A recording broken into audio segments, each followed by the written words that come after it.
cheese and sausage, nothing else. Lots of sauce. It was really hard for me to start making pizzas. As I'm watching you guys, two very different techniques. Your grandson in 2024 will win a competition without ordering a pizza, without even putting the microphone next to it. They could probably hear this in the hotel next door over here. Say, Mom, we got a sauce on the blood. We hear all these new names. We got tavern style, cracker style. But for you, it was just pizza. Cheese and sausage, nothing else. Lots of sauce. Lots of sausage. That's right. I understand now that I have my own family, how generationally they want the next generation to be better, to not work as hard. So it was really hard for me to start making pizzas because my dad's like, go to school, go do this, go do anything you want. My mom pleaded and begged us to do anything that we wanted in the world except for to go into this type of industry. My senior year, I got my first break. My dad found a pizzeria that was for sale in the next couple of cities over here in Orange County, California. So that was kind of like when I got to express what I wanted to do, what I could do. And what style of pizza is that? Would you consider that? So I would say it was a hybrid of what he was making. And we're talking now late 80s, early 90s. Back then, Pizza Festiva was just kind of getting ground. I had hair back then.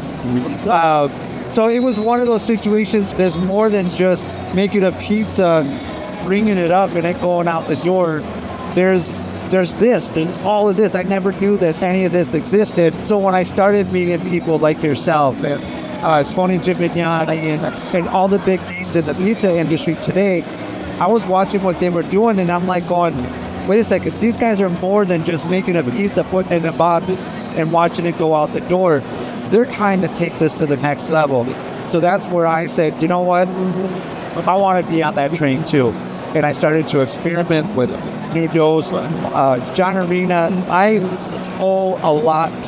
What I don't owe to my father, I owe to John Arena. I did a competition one day, and he asked me some questions about hydration, types of fermentation. And I had no clue at all what the hell he was talking about because I learned my dad's recipe.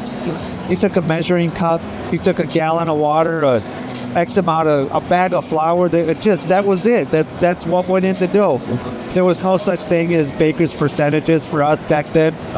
So when John asked me all these questions, I was like, who is this guy? Why is he asking me all these questions? What has it got to do with making a pizza? Well, it has everything to do with it.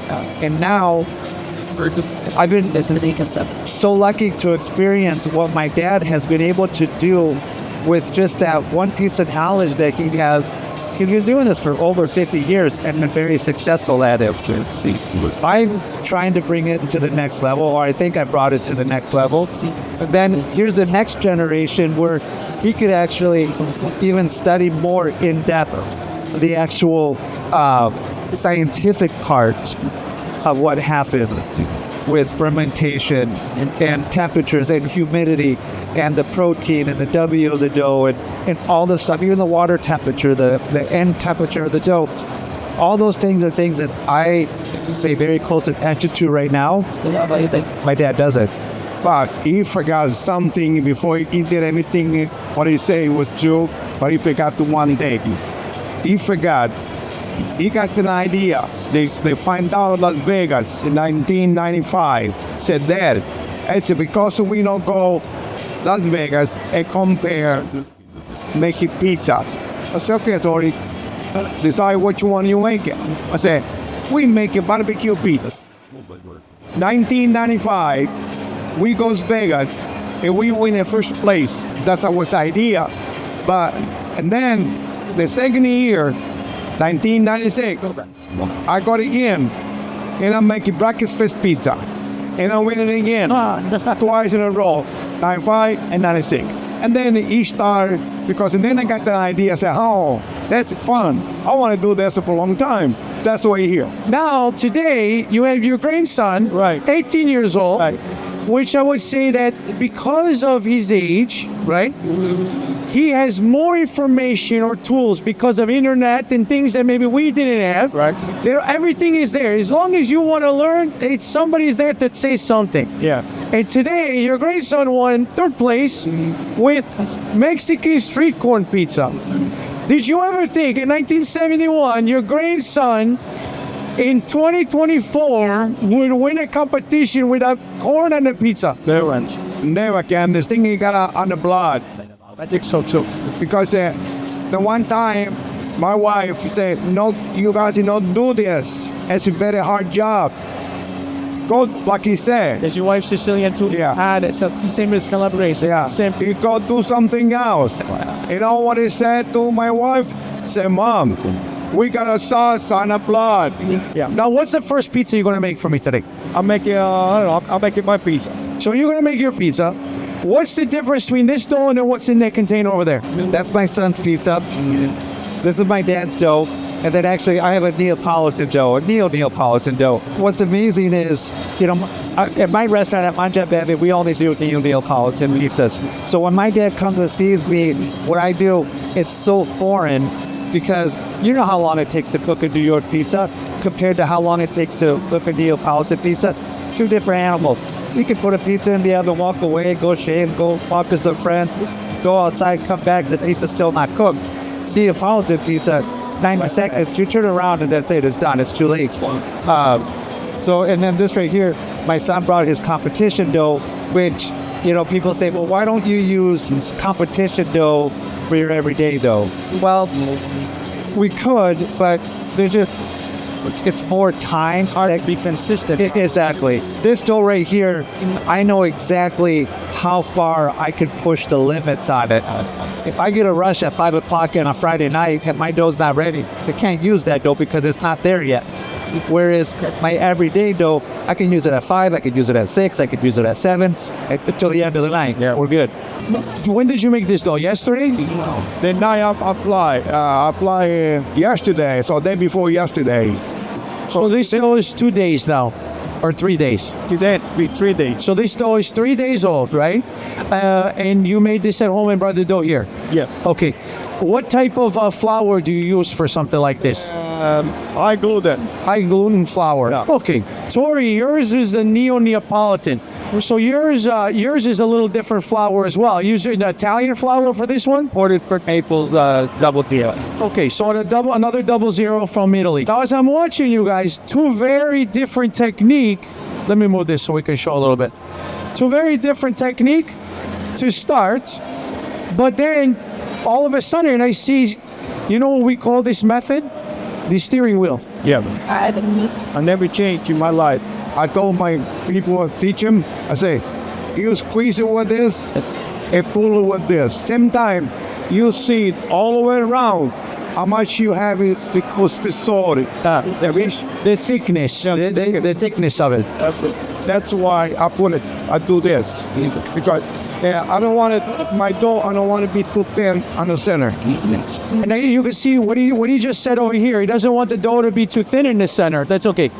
Because the way he's stretching this out, he's able to start the dough on the sides, and then he never touched the middle. He was actually holding the dough on the table so that gravity is not stretching too much. The only way I like to make it a little bigger, and then you can pull it with your finger. Because I see a lot of people, the dough is smaller, and it pulls. No, you make it bigger, and then you pull it with your finger, put it inside. If you see sometimes to be in an edge, you squeeze a little bit. Look at all the air bubbles that are inside the crust. With this method that he used, this dough has so many bubbles and gassy, which we know it's going to be light and crispy. I make a pizza salsa with the pesto, onion, garlic, parmigiano, pesto. It's a tomato, like a San Marzano, Pilati, something. Pilati, yeah. So Valoroso and full red. Okay, so he's using two different Stanislaw whole peel tomatoes. You got the Valoroso, and then you got the full red sauce inside. So 2 different kind of tomato, plus pesto, which I think is brilliant because we love to put basil. Yes. And then some garlic, some onion, like we make a nice sauce. Pecorino. Pecorino, is this cooked? Cooked. And you cooked it, Cooked. which is another interesting thing because I feel like a lot of people got away from cooking this sauce. So Tori is baking his pizza, which is a Neapolitan pizza. This oven is at almost 700 degrees, and he's baking this pizza in a rotating oven. Tell me about this dough. Well, longer fermentation. The last competition I did, the dough wasn't too good. I didn't do too good, but I really wanted to focus on the dough this time. I did higher hydration. This dough's at 65% hydration with, now it's probably at about 55 hours fermentation, direct fermentation. A lot crispier, a lot fluffier, just a lot better all around. And this looks like just a classic margherita, right? You sell a lot of these pizza in your restaurant? My number one seller. No, Damiano, you just went straight into the deck, okay? You're baking in a similar oven as your grandfather, right? But your temperature is going to be different than what your grandfather had, right? So on your dough, because it's higher hydration, how long does a pizza like this usually take? I mean, for the one that I just did over there, probably took about 4 minutes in the oven. Really not too long. But the difference is that the pizza that your father made was 90 seconds. Yours is about 4 minutes. And like a true grandson, he stuck his pizza right in the middle of the oven. So his grandfather had to go around him. I love it. This is fair. I love it. It's amazing. What was your experience when you started raising the hydration you talked about? It wasn't an easy process. A lot of overproof dough, a lot of it looked like soup. But trial and error. Just one thing that really helped us out is sifting sifting the flour, making sure you got pure, clean flour, really exact measurements, nothing eyeballing it. And that really helped it out, we perfected it. So I gotta ask now, just between us boys over here, okay? Thank you. Who makes a better pizza, your grandfather or your father? Where's my dad? Oh, he's over there. Yeah, he makes the better pizza. I could tell just by the way your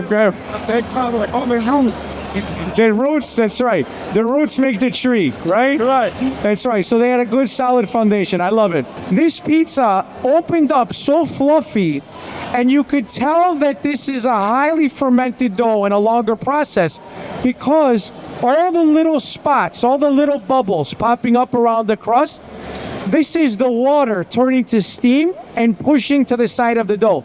This is what makes a Neapolitan pizza have its leopard spots.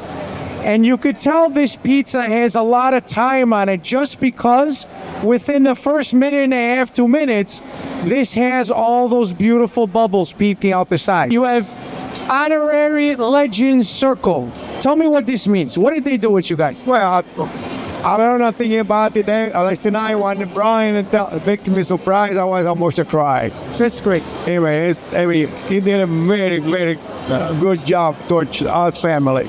I heard this story, and that's why I wanted to ask about it. And that's why I said, well, you got a historical family, which I will say, as a kid from Chicago, that everybody knows the Trupiano name. Yeah. Right? And for what you guys did here and what you started for a foundation, 1971, to see where these two are going to go, that now if your grandson decides, I'm going to have a Korean pizza, or maybe he's going to go to college and be a doctor. I don't know. You see, Or maybe he's going to be a doctor of the pizza. I hope so. I hope I can do that. I don't want him making pizza anymore. So still, after all these years, you say you want your kids to do something else. So in this dough, as you can see, Damiano's formula is very different. And actually, Tori made a little joke about it, that he could put the pizza in the oven, go walk the dog and smoke a cigarette, come back and take the pizza out of the oven, and it's done. Because it's a slower process, a different type of dough. Because of the longer bake time, it's going to be even crispier than Junior's pizza. And I keep saying Junior, right? Whatever, but this is what I want to say. I want to say, creative people, if you make a pizza in 9 minutes, they don't like it. They want to do pizza. I want to wait for pizza, 20 minutes, okay. See, because I like crispy pizza. take it to my man to make a pizza. We make my dad's pizza so many times a year or anything like this. Because we all have restaurants in the family, a lot of times, we'll go visit and just jump in. This is one of the things that I miss. Like I said, my parents came from Calabria, and they came to the United States, and we didn't have this luxury. I had to learn everything on my own. And I always say to my dad, again, if you would have had a pizzeria, can you imagine what we would be doing today, Yeah, it looks amazing. God, everything like this. This oven's amazing. I mean, these electric ovens now, I mean, they do almost everything for you. I mean, you barely have to touch it, and you get a perfect product every time. I love it. And without even putting the microphone next to it, they could probably hear this in the hotel next door over here. It's so crispy when you cut it. Damiano, can I ask you a question? I didn't ask you that. So, Can I ask you how old you are? 78 pretty soon. Almost 78 years old, and his hand did not shake one time taking this pizza out of the oven. In February, I'll be 78. God bless, man. God bless. I'm so happy to have you over here. Everybody loving me, love it. I love this pizza so much, meat lover pizza. Look at this. The sausage, pepperoni, meatballs, and prosciutto. And if you see the color on this pizza, it's so beautiful and even, uniform all the way around. #1 selling pizza in California, Meat Lovers by Damiano at Dominic's Pizza. Yeah. The only thing missing, we gotta find a nice Italian girl, huh? Junior. Forget about you. You don't need anymore. Ladies and gentlemen, my name is Master Leo Pizzeria. I'm here as Director of Education from Pizza University. We do classes online. We do classes live in person. If you come out to Beltsville, Maryland, you could do a class with us. All you have to do is go to pizzauniversity.org for all the information.